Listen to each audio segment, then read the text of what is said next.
இந்த கதையினை கேட்கும்போது இது ஏதோ புராண காலத்து கதை என்று தோன்றலாம். ஆனால் இது அறிவியல் பூர்வமான ஒரு வரலாறு. பாரதத்தின் பாரம்பரியத்தை பறைசாற்றும் கதை. கிறிஸ்துவுக்கு முன்பு 2ஆம் நூற்றாண்டில் வாழ்ந்த மகாமுனிவர் சரகரின் வாழ்க்கை வரலாறு இது.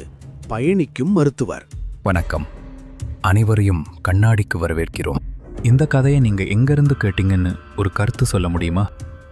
சுமார் 2000 ஆண்டுகளுக்கு முந்தைய காலத்தை ஒரு முறை கற்பனை செய்து பாருங்கள். பண்டைய இந்தியாவின் சில்க் ரூட் சாலைகளில் புழுதி படலங்கள் அடங்குகின்றன. கனிஷ்க பேரரசரின் அரண்மனையில் தத்துவ ஞானிகளுக்கும் மன்னர்களுக்கும் இடையே ஒரு மனிதர் நடந்து செல்கிறார். பேரரசுகளை விடவும் அதிக காலம் நிலைத்திருக்கக்கூடிய ஒரு மாபெரும் பொக்கிஷத்தை உலகுக்கு வழங்கிய மனிதர் அவர்தான் சரகர். சரக் என்ற சொல்லுக்கு பயணிப்பவர் என்று பொருள்.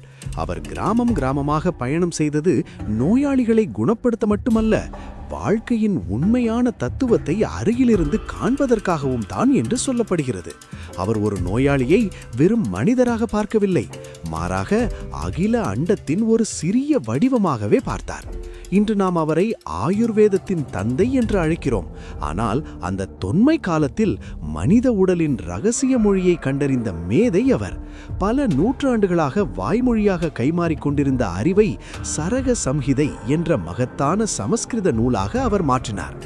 120 அத்தியாயங்கள், 12000 ஸ்லோகங்கள், 2000 மூலிகை மருந்துகள், 500 வியாதிகளுக்கான தீர்வுகள் என அந்த நூல் வெறும் புத்தகம் மட்டுமல்ல, ஒரு முழுமையான அறிவியலின் பிறப்பிடமாக இருந்தது. திரிதோஷ கோட்பாடு. சரகரின் ஞானம் ஒரு அடிப்படை கேள்வியிலிருந்து தொடங்கியது. நமக்கு ஏன் நோய் வருகிறது? மற்றவர்கள் நோய்க்கு காரணம் தீய சக்திகள் என்றோ அல்லது துரதிருஷ்டம் என்றோ சொன்னபோது சரகர் உடலின் சமநிலை மீது கவனம் செலுத்தினார். உடலின் 3 ஆற்றல்களை பற்றி அவர் நமக்கு கற்றுக் கொடுத்தார். அவையே திரிதோஷங்கள். 1. வாதம். இது காற்றை போல இயக்கத்தின் ஆற்றல். இது நமது சுவாசம் மற்றும் நரம்பு மண்டலத்தை கட்டுப்படுத்துகிறது. 2. பித்தம். இது வளர்சிதை மற்றும் வெப்பத்தின் ஆற்றல். நமது செரிமானத்தின் ரசவாதம் இதுவே. 3. கபம். இது உடலின் கட்டமைப்பு மற்றும் மூட்டுகளின் நெகிழ்வுத்தன்மையை பராமரிக்கும் ஆற்றல். ஆரோக்கியம் என்பது ஒரு தேக்கமான நிலை அல்ல, அது